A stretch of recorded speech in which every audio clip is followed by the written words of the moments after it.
Fala galera, boa noite. Então, vim falar pra vocês do Clássico dos Milhões, essas duas equipes aqui gigantes do futebol brasileiro e do futebol carioca, Mengão, Vascão.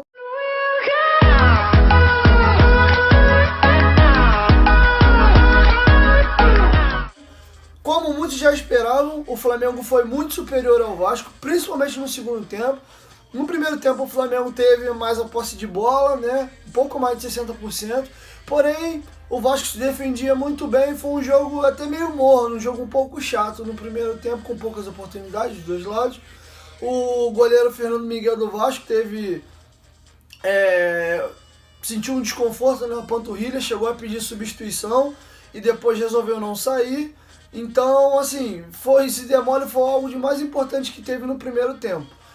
Vou fazer uma análise para vocês focado no clube do Vasco, pois o Gabriel vai analisar o time do Flamengo no outro vídeo. Então, o time do Vasco hoje, assim, o segundo tempo do Vasco foi horripilante. No mínimo de uns 3 anos para cá, foi a primeira vez que nós vimos o Flamengo dentro de campo, porque no papel dos 2 últimos anos para cá o time do Flamengo tem sido muito superior ao Vasco, mas na prática não se via essa discrepância. E no jogo de hoje ficou nítido quando o time do Flamengo é muito superior ao time do Vasco. A instituição do Vasco, Clube de Regatas Vasco da Gama, fundado em 21 de agosto de 1898, é um clube gigante, maravilhoso, uma torcida fantástica. Porém, o time de futebol hoje, em abril de 2019, não está à altura da tradição e da história do clube. Infelizmente, a diferença técnica, não de grandeza, de história, dessas duas instituições hoje aqui, tá assim, muito grande. Foi nítido. O Flamengo hoje, se tivesse tido um pouco mais de capricho, dava para ter aplicado uma goleada no Vasco no segundo tempo. Ficou muito nítido a diferença de um clube para o outro. Eu vou analisar individualmente agora o time do Vasco. O goleiro Fernando Miguel tem sido um baita de um destaque do Vasco, assumiu o posto de titular do Vasco após a saída do Martin Silva. Muitos tinham um pouco de pé atrás com ele, né? Pois é um goleiro já de 34 anos, é um goleiro que nunca foi um goleiro considerado top no futebol brasileiro, vem muitos anos jogando pelo Vitória e veio pro Vasco como uma incógnita, como um bom reserva. E o Fernando Miguel tem se mostrado um goleiro excepcional, com boa saída de bola, um goleiro seguro, um goleiro que tem agarrado bem também e pegou até alguns pênaltis, tem passado por uma temporada espetacular pelo Vasco. Aquele jogo contra o São Paulo ano passado, que estava 1-0 em São Januário, ele fez uma defesa sensacional.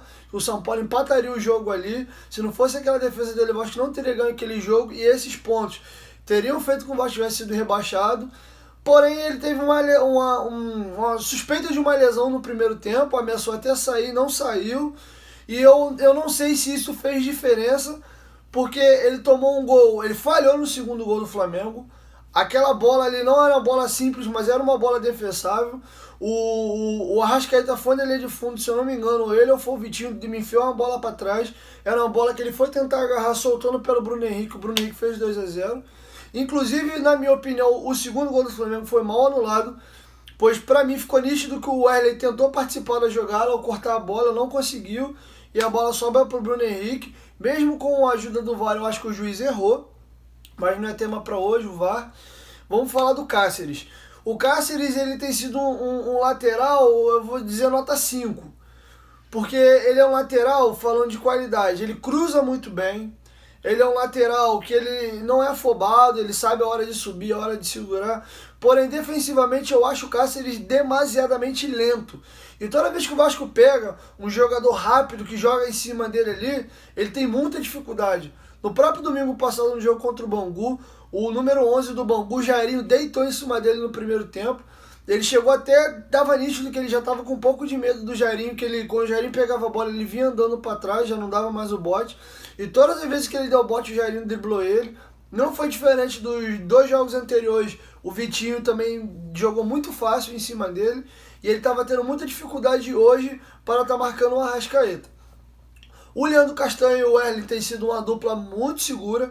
O Leandro Castanho, então, intocável, tem sido um jogador espetacular. Lembrando aquele Leandro Castanho do Corinthians, que chegou à seleção brasileira e à Roma.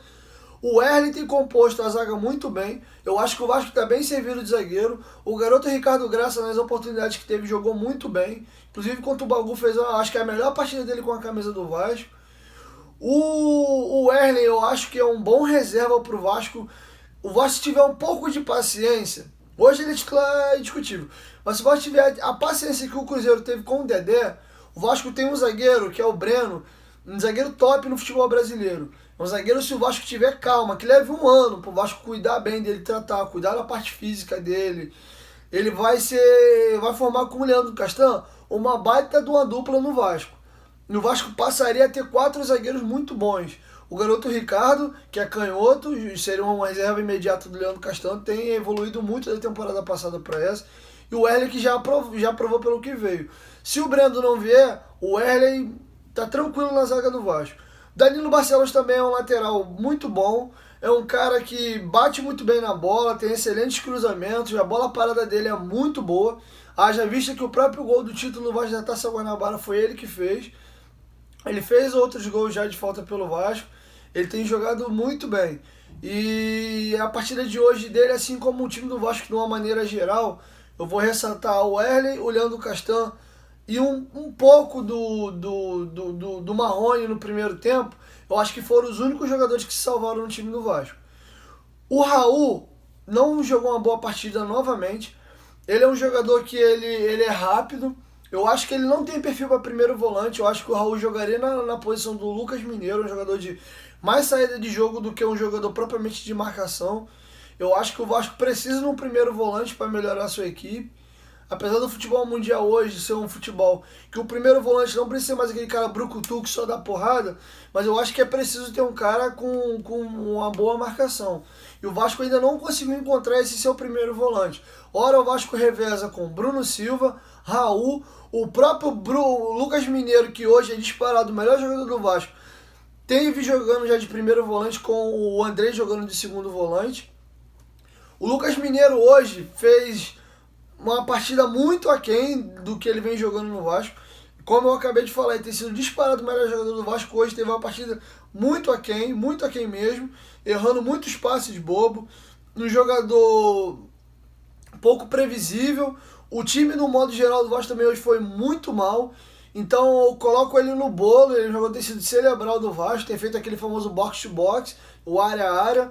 Ele é tão fundamental na parte defensiva quanto ofensiva, mas hoje estava irreconhecível, não fez uma boa partida.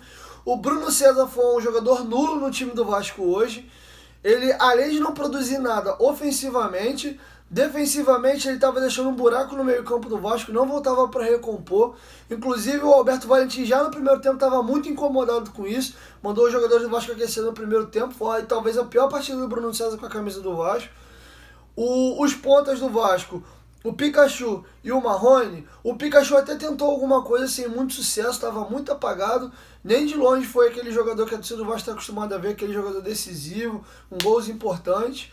O Marrone tentou muito, como eu falei, eu acho que a dupla de zaga do Vasco e o Marrone no primeiro tempo foi um jogador que ainda se salvou. O Marrone ainda é um garoto, ele é novo ainda, tem muito ainda a que maturar. Ele está oscilando entre partidas muito boas, como partidas ruins e partidas como de hoje, uma partida razoável. Eu tenho visto o Marrone errando muito fundamento. Ele é um jogador que está com muita confiança, todas as bolas que ele pega ele vai para dentro, ele não tem medo do adversário, mostra muita confiança. Jogador extremamente veloz, com bom cabeceio, porém tem errado muito passe bobo de 2, 3 metros. Um jogador da categoria dele não pode estar errando esse tipo de passe. E o Maxi Lopes, que visivelmente está bem mais magro, com muito mais mobilidade. Eu não vou nem dizer que o Maxi jogou tão mal hoje, porque infelizmente a bola também não chegava. Ele teve 2 oportunidades de fazer o gol com a perna canhota, chutou 2 bolas para fora. Teve um lance do Vasco, ele recebeu uma bola na frente por ele não ter muita velocidade. Se eu não me engano foi o Léo Duarte que conseguiu travar ele na hora do chute. Ele fez um lançamento excelente pro Pikachu. Então assim, é um jogador que você vê que ele tem muita qualidade técnica. Porém, ele tá pegando mais ritmo de jogo, ficou alguns jogos fora. O Alberto Valentim, eu vi muito torcedor do Vasco criticando e reclamando com ele. Eu não acho que o Vasco tem, quando sai na frente do placar, tem recuado demasiadamente. Eu não acho que é algo que é mandado pelo treinador, os próprios jogadores já falaram isso, que é uma coisa que é um pouco psicológica, acontece naturalmente. E as alterações que ele fez hoje, eu acho que ele não mexeu errado. O Bruno César estava muito mal no jogo. Ele botou o Lucas Santos, que a torcida do Vasco vem pedindo, fez uma boa partida contra o Avaí na quarta-feira. E o Ian Sassi tem entrado bem nos jogos do Vasco, né? Ele jogou muito bem contra o Bangu, jogou bem na quarta-feira, foi ele que deu assistência para o gol do Pikachu. Então não acho uma alteração ruim. Inclusive ele entrou no lugar do Marrone, foi algo que os vascaínos reclamaram muito, queriam a saída do Pikachu e não do Marrone. Mas não acho que do modo geral foi uma substituição errada, foi uma tentativa. E eu acho que foi isso. O Alberto Valentim, do modo geral, acho que não fez uma más escolhas. O problema foi o time do Vasco, que infelizmente hoje ficou nítido que o time do Flamengo foi infinitamente superior. É algo assim, surreal. O Flamengo perdeu a oportunidade de já garantir o título hoje. Apesar do Flamengo ter um time hoje superior ao Vasco, um placar de 2-0, futebol é dentro de campo. Eu acho que o título não está decidido, está muito bem encaminhado. Já dá para dizer que o Flamengo tem uma mão na taça. Então vamos ver o que vai dar na próxima quarta-feira. Então, galera, a análise que eu tive para trazer para vocês hoje, contando um pouquinho no contexto do jogo e focando no time do Vasco hoje, foi a análise que eu trouxe para vocês. Então, galera, fique com a gente, se inscreva no canal, ative o sininho das notificações e dê like aí, ajuda a gente aí nessa pegada que, de acordo com vocês engajando no canal, vai estar motivando a gente para estar fazendo mais vídeo. Valeu, rapaziada, fica com Deus e até a próxima.